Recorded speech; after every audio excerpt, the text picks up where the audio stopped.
Welcome back to the Deep Dive. Today, we are embarking on a really massive journey. We're exploring the persistence of memory. Which sounds simple, but it's not. We're talking about how life itself stores and transmits knowledge. Exactly. Yeah. Across, cosmic, biological, and even historical timescales. It's a huge topic. It is. And our sources, they throw us right into the deep end, historically speaking. You have these ancient Assyrian creation stories, Ovid's Metamorphoses, All trying to do the same thing. right? Trying to fix our place in the universe. I love that detail about man being created with an uplifted face, to look at the stars. That drive to know is ancient. And if you want to know, you have to be able to measure. That's our mission for you today. Yes. To really understand what intelligence is. It's not just information. No, it's judgment. It's judgment. The ability to use that information. Right. And to quantify it, we need a unit, the simplest one there is, the bit. Just a single yes or no answer. A yes or no answer to an unambiguous question. That's one bit. To give you some scale, a letter in the alphabet is about 5 bits.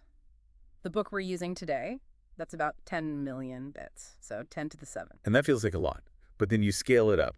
All the books in all the libraries on the entire planet. That's what, maybe 10 to the 16, 10 to the 17 bits? Something in that ballpark, yeah. And then you think, what if a civilization out there is 1 billion years older than us? Their knowledge base could be 10 to the 20, 10 to the 30 bits. It's a completely different scale of existence, and that contrast is what we want to explore. How does life here, on Earth, store its own memory? Okay, so let's start right here at home. Not with aliens, but with our planet's own advanced intelligences. The great whales. The true masters of the deep. I mean, the blue whale Yeah. can be 30 meters long, 150 tons. It makes the biggest dinosaurs look kind of modest, actually. And their evolution is just fascinating. They came from land mammals, carnivores about 70 million years ago, but they kept these really important mammalian traits. Like long childhoods and nurturing their young. Exactly. Things that are crucial for complex intelligence and for memory. So when they moved into the ocean, the rules changed completely. On land, you use sight and smell. But in the deep, Useless. It's dark, it's murky, so what did evolution do? It perfected sound. which brings us to whale songs. These aren't just simple calls. No, not at all. We're talking about incredibly complex vocalizations. A humpback song can last an hour and they repeat it. Identically, note for note. That kind of repetition, I mean, the memory required for that is immense. And if you actually quantify it, the information in a single humpback song is around 10 to the 6 bits. 1 million bits. 1 million bits. For context, that's the same amount of information as the entire Iliad or the Odyssey. An entire epic poem in one song. We have no idea what it's about, of course. Could be anything. Mating, migration, history. But the complexity is there. And it's not just the complexity, it's the reach. You're talking about the finback whales now? Yes. The finbacks. They use the super low frequency sound around 20 hertz. And because the ocean barely absorbs sound at that frequency, well, Roger Payne did the math. He calculated that 2 of them could basically talk to each other from anywhere on Earth. Anywhere. From Antarctica to the Aleutian Islands. They had a planetary communications network. For millions of years. Mm-hmm. A global society connected by sound. And this is where that idea of human judgment comes back in, isn't it? It is, and it's where the story gets really tragic. Because we showed up with steamships. With steamships. And all our commercial and military vessel noise happens to be right around 20 hertz. The exact same frequency. So 200 years ago, they could communicate across 10,000 kilometers. Now, that range is down to just a few hundred. We've cut them off from themselves. We've essentially deafened them. We have. And at the same time, we're spending all this money on SETI, the search for extraterrestrial intelligence, trying to hear a message from the stars. It's a huge contradiction. It's a massive ethical paradox. We're looking for intelligence out there while we actively isolate and destroy the complex communicating intelligence right here. Maybe learning to talk to the beings on our own planet is the first step to joining some galactic club. Okay, so from that failure of external communication, let's turn inward to the memory that's stored inside every living thing. Right. We all rely on 2 internal libraries to get by, the gene library and the brain library. Let's start with the genes. This is the ancient one. The oldest memory system there is. It's all stored at the molecular level. In the DNA double helix, it uses a 4-letter language, the nucleotides. And it dictates everything our bodies know how to do automatically. Everything. And the source has this great example, the enzyme hexakinase. Right. It helps you convert sugar into energy. It does. Yeah. And a blue whale uses the exact same molecule for the exact same job. That shared bit of memory it's the proof of our common ancestry. The scale of this genetic information is it's hard to grasp. Well, a simple virus only needs about 10,000 bits. Just enough to say, make more of me. A bacterium, though, it needs more. About 1 million bits. Like 100 printed pages. Right, because it has to be self-sufficient. But an amoeba, a single cell, 400 million bits. That's 8,500 page books. And for us? For human or a whale? 5 billion bits. 5 times 10 to the 9, that's a 1,000 volume encyclopedia. And every single one of our cells. Every one of your 100 trillion cells has a complete redundant copy of that entire library. It's memory that's billions of years old. Instructions for how to laugh, how to digest an apple. All of it. Which leads to a really important evolutionary question. Yeah. If our genes have this perfect 1,000-volume encyclopedia of instructions, why did we evolve a brain? Why wasn't 5 billion bits enough? Because the world started changing too quickly. The genetic encyclopedia is slow to update. It takes generations to rewrite. We needed something faster. A learned memory system. A system that can make judgments in real time. And that is the brain. So the brain evolved in layers. Right.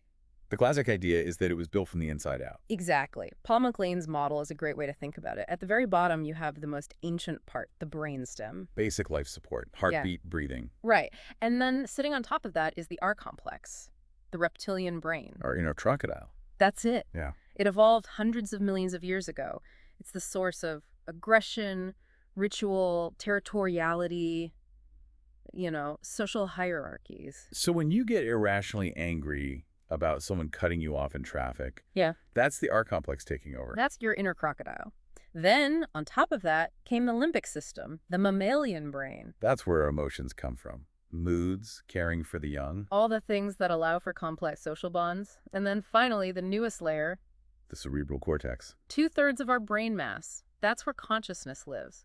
Critical thinking, math, art, civilization. Yeah. It's what makes us human, but it's always in this uneasy truce with the older parts down below. And the language of the brain isn't DNA, it's electrochemical signals firing between neurons. And we have about 100 billion of them, which is, roughly the same number of stars as there are in the Milky Way galaxy. And the connections between them in the cortex alone, it's 100 trillion, 10 to the 14. Just an astronomical number of connections. So if you quantify that capacity, Mm. the brain can hold about 10 to the 14 bits. Which is the equivalent of 20 million books. 20 million volumes, as much as the world's biggest libraries, all packed inside your skull. Which is a huge place. But it raises the question, right? If your brain holds 20 million books, why are we so bad at remembering things? We don't have perfect access. That's the thing. It's not just about storage. It's about processing. It's about how the two halves of the brain, the two hemispheres, work together. Precisely. You have the right hemisphere, which is for pattern recognition, intuition, creative flashes. And the left hemisphere, which is all about rational, analytical, critical thought. And the real genius of human thought happens in the dialogue between them. It's all channeled across this massive bridge of nerves called the corpus callosum. So you need both. You need the creative insight from one side and the rigorous critical testing from the other. That's judgment. That's human intelligence in action. But even that, even 10 to the 14 bits, eventually wasn't enough. Right. Sometime around, say, 10,000 years ago, human society just got too complex. We needed to know more than one person could hold in their head. So we took the next great leap. We created a communal memory, an external memory. We invented the library. It really is magic when you stop and think about it. Yeah. A book is. It's just processed tree pulp with some ink squiggles on it. But you look at those squiggles and you can hear the voice of someone who's been dead for thousands of years, speaking directly to you. Writing is maybe the greatest human invention. It breaks the shackles of time. It allows knowledge to accumulate across generations. It's exponential growth instead of the slow, unreliable process of just telling stories. And it started small. Cuneiform, 5,000 years ago, was basically just for keeping records. Spreadsheets, really. Yeah. But then in China, they invented paper, then block printing, and then the real revolution. Movable type.